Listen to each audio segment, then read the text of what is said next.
Education support channel में आपका स्वागत है। Economic, global trade and finance आपका जो सब्जेक्ट है उससे रिलेटेड वेरी इंपॉर्टेंट है। एमकॉम पार्ट 1 आइडल स्टूडेंट्स के लिए वेरी इंपॉर्टेंट वीडियो है ये। यहाँ पे आपको कुछ एमसीक्यूज जो वेरी इंपॉर्टेंट एमसीक्यूज है जो आपके एग्जाम में आ सकते हैं, ऐसे एमसीक्यूज मैं डिस्कस करा रही हूँ। यहाँ पे उन एमसीक्यूज को मैं डिस्कस करा रही हूँ, तो इसलिए प्लीज़ वीडियो को एंड तक देखिएगा, अपने दोस्तों में भी शेयर करिएगा। एग्ज़ाम के कुछ गाइडेंस में मैं यहाँ पे आपको करती जाऊँगी। सबसे पहले मैं यहाँ पे एग्ज़ाम के गाइडेंस की एग्ज़ाम कैसे होंगे, क्या होगा, वो सारी चीज़ें वीडियो के एंड पे मैं बताने वाली हूँ। पहले हम एमसीक्यूज डिस्कस कर लेते हैं। आपसे रिक्वेस्ट है कि आप इस एमसीक्यूज का स्क्रीनशॉट ले लीजिए। क्वेश्चन नंबर 1 है विच, और गाइज एक रिक्वेस्ट है, अगर आप हमारे चैनल पे नए हैं तो प्लीज़ चैनल को सब्सक्राइब करिए, बेल आइकन को क्लिक करिए ताकि आपको नोटिफिकेशन मिलती रहे। वीडियो को लाइक कर दीजिएगा, आपके लाइक हमारे लिए बहुत ही महत्वपूर्ण रखते हैं। और गाइज अपने दोस्तों में भी शेयर करिएगा, सोशल मीडिया में भी इसे शेयर कर दीजिएगा ताकि जिन बच्चों के पास नोटबुक या फिर टेक्स्ट बुक अवेलेबल नहीं है उनको ये हेल्प हो सके। Question number 1, Which one of the following is not an objective of commercial trade policy? इसका आंसर क्या हो सकता है? मेरे ख्याल से इसका आंसर है to determine the rate of interest. चलिए चेक करते हैं। तो इसका आंसर जो है वो है बी, टू डिटरमाइन द, जो कि फर्स्ट है, to determine the rate of interest. Next question है which one of the following is an argument for free trade. तो इसका आंसर है promote efficient allocation of world resource. Question number 3, which of the following is an argument against the policy of free trade. तो इसका answer क्या होगा? तो इसका answer जो है आप देख सकते हैं यहाँ पे, थर्ड का क्या है, ए है। थर्ड का ए है जो कि है हमारा answer, does not always benefit less developed countries. Next question है प्रोटेक्शनिस्ट पॉलिसी। प्रोटेक्शनिस्ट पॉलिसी का आपका आंसर जो है वो कुछ इस तरीके से है, जो कि है फोर्थ सी, फोर्थ का क्या है, सी है। तो हेल्प प्रिवेंट डंपिंग। तो गाइस आप देख सकते हैं इस तरीके से आंसर हमारे नीचे ही है। ठीक है, मैं डायरेक्ट क्वेश्चन बोलती जाती हूँ, आप फटाफट से स्क्रीनशॉट ले लीजिए। क्वेश्चन नंबर 5 है tariff rate quarters are. Question number 6, a tariff expressed as either a specific or an ad valorem rate, whichever is higher is known as dash. Question number 7, countervailing tariff specifically aim to dash. Question number 8, a system that make it mandatory for domestic producer to use some proportion of domestic raw material is known as dash. Question number 9, which of the following is not a NTB? Question number 10, which one of the following NTB prevent free movement of capital between countries?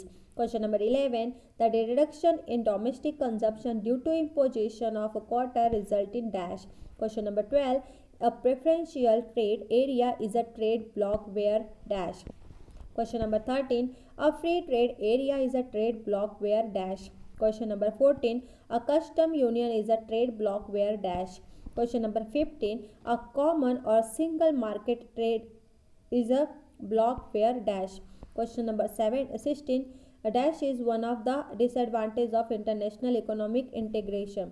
Question number 17, the dash was signed to create the EU in 1993. And question number 18, the euro replaced the national currency of 12 EU member nation in year dash. Question number 19, the functioning of EU single market is governed by dash. Question number 20, the Eurozone crisis was essentially a dash crisis. Question number 21, ASEAN was formed in dash. Question number 22, the dash was established in 2015 to bring about economic integration to create a single market in ASEAN. Question number 23, the aim of AFIP is to establish dash. Guys ये है answer आपके। ठीक है, अब next lesson पे आते हैं जहाँ पे आपका क्वेश्चन है यूनिलैटरल ट्रांसफर डैश। इसका आंसर है all of the below. Unilateral flow in the balance of payment account refer to gift and grant. ठीक है, the full form of TRIMs, TRIMs का फुल फॉर्म है trade related investment measure. WTO was set up on 1st January 1985. GATT stand for General Agreement on Trade in Services.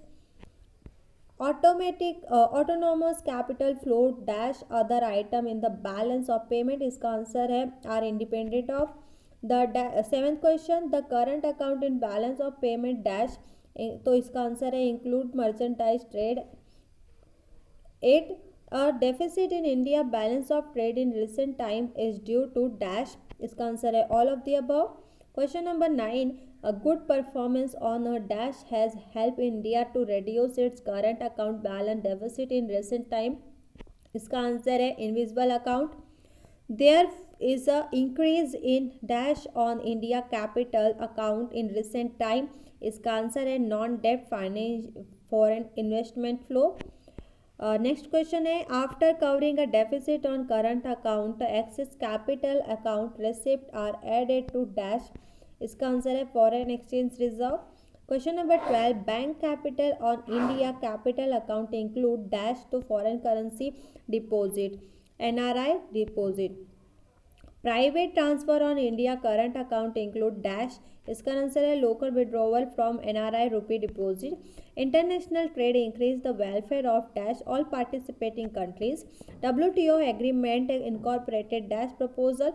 Arthur Dunkel 16 dash has given mandate to negotiate multilateral rule relating to service WTO. 17 foreign direct investment is a part of dash capital account. 18 external borrowing is treated as a dash flow accommodative.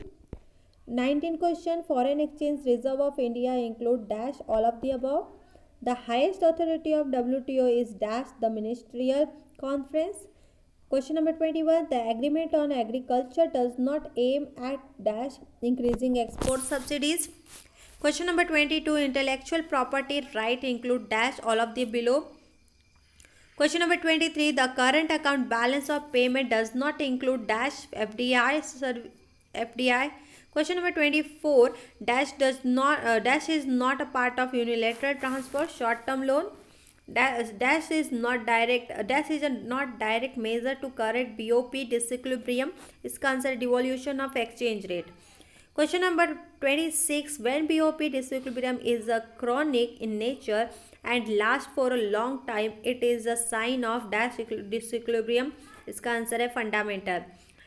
27 question, when disequilibrium take place due to change in demand pattern for export or import in case of dash disequilibrium, इसका answer है structural.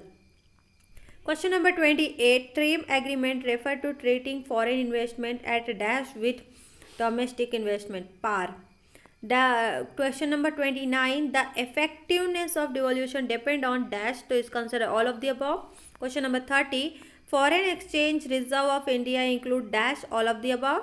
In past of several years, India capital account balance was in surplus. Portfolio investment is included in dash account of BOP, capital account of BOP.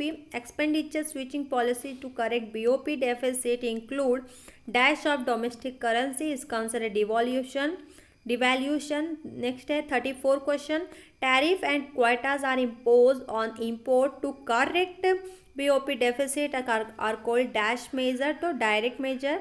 The sum of total export import demand elasticity must be dash greater than 1.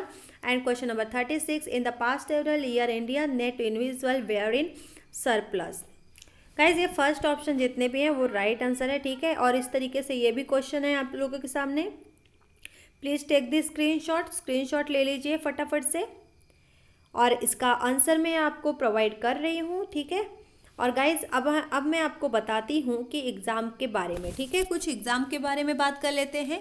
तो exam के जो आप जानना चाहते हैं, तो पहले चीज़ कि आपके ऐप होगा, उस ऐप में आपको एग्ज़ाम कर देना होगा. आपको वो ईमेल आईडी में लिंक आ जाएगी ऐप की, तो आपको उसमें से ओपन कर लेना है, ठीक है. अगर आप मोबाइल से एग्ज़ाम दे रहे हैं, पीसी से दे रहे होंगे तो उसमें भी. और फिर आपको क्या करना है, तो उसमें क्लिक करना है अपना जो भी आपका नेम है और ईमेल आईडी, हर एक चीज़ जो रहती है वो आपको उसमें मेंशन कर देना है। बात रही क्वेश्चन की, तो देखिए कहा जाता है कि आपका रिकॉर्ड होगा, वीडियो हो ऑन होगा। अभी जहाँ तक हमने देखा है तो ऐसा कुछ हो तो नहीं रहा है। ऐप रहता है, ऐप से बच्चे पेपर देते हैं, क्लिक करना रहता है, उसी टाइम पे ऐप ओपन हो जाएगा आपका। तो आपको फटाफट से प्रोसेस करना है और क्लिक करना है। कोई भी टेंशन लेने की बात नहीं है, बहुत बहुत बहुत इजी जाता है पेपर। आजकल इंटरनेट की फैसिलिटी है, आप थोड़ा दिमाग लगाएंगे तो बहुत ही इजी जाएगा, आउट ऑफ ले आएंगे। सीरियसली बहुत इजी पेपर जाता है। तो आप लोगों के लिए ये एडवांटेज है, आप ये समझिए कि आप बहुत भाग्यशाली हैं कि आप ऑनलाइन एग्ज़ाम दे रहे हैं, क्योंकि बहुत ही इजी होता है एग्ज़ाम, ठीक है। क्योंकि कई बच्चों का एग्ज़ाम हो चुका है, सबके फीडबैक लेने के बाद मैं आपको ये चीज़ें बता रही हूँ। आप लोगों को आपको मोबाइल से देखना है और पेपर फटाफट से देना है, बहुत ही ईजी जाता है, उसमें टेंशन लेने की बात नहीं है। आप क्वेश्चन देखेंगे तो आपको समझ में आ जाएगा। ये जो मैंने क्वेश्चन डिस्कस कराए हैं बहुत ही इंपॉर्टेंट क्वेश्चन है, तो इसलिए इन सभी क्वेश्चंस को आपको अपनी नोटबुक में लिख लेना है या फिर आप स्क्रीनशॉट ले लीजिए, ठीक है। अपने दोस्तों में भी इस वीडियो को शेयर करिए, जितना हो सके उतना इस वीडियो को शेयर करिए। आशा करती हूँ कि आप लोगों ने चैनल को सब्सक्राइब कर लिया रहेगा। अगर आप नए हैं हमारे चैनल पे तो वीडियो को लाइक करिए और हमारा मनोबल बढ़ाइए। और आपको किस टॉपिक में, किस सब्जेक्ट में वीडियो चाहिए, आप हमें कमेंट करिए, ठीक है। ऑलरेडी मैंने एमकॉम पार्ट 1 पार्ट 2 के वीडियोस अवेलेबल करा दिए हैं। अगर कोई डाउट है, कुछ क्वेरीज है, कुछ पूछना है, प्लीज़ कमेंट करिए, हम आपके साथ हैं।